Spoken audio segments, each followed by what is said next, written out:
Here we have a piece of mahogany. It's very, very tempting to look at this and think, it's too far gone, we're going to have to get the sandpaper out, but it's not the case.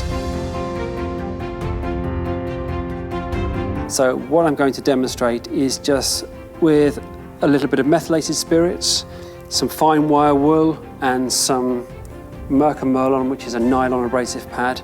We're going to remove this finish sympathetically, and then I'm going to wax it as well, and I'm going to show you how beautiful this wood is underneath without a jot of sanding.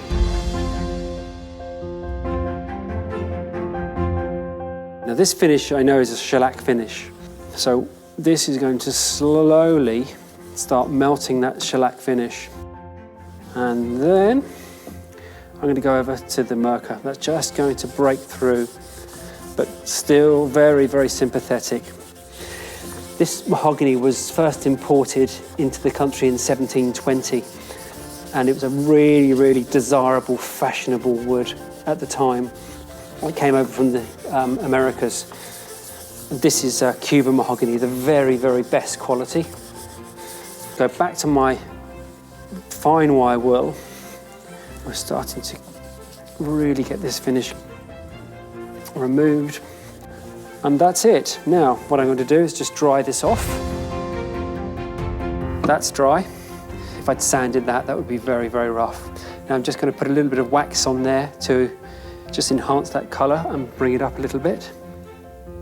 Let that dry. And then we're going to buff.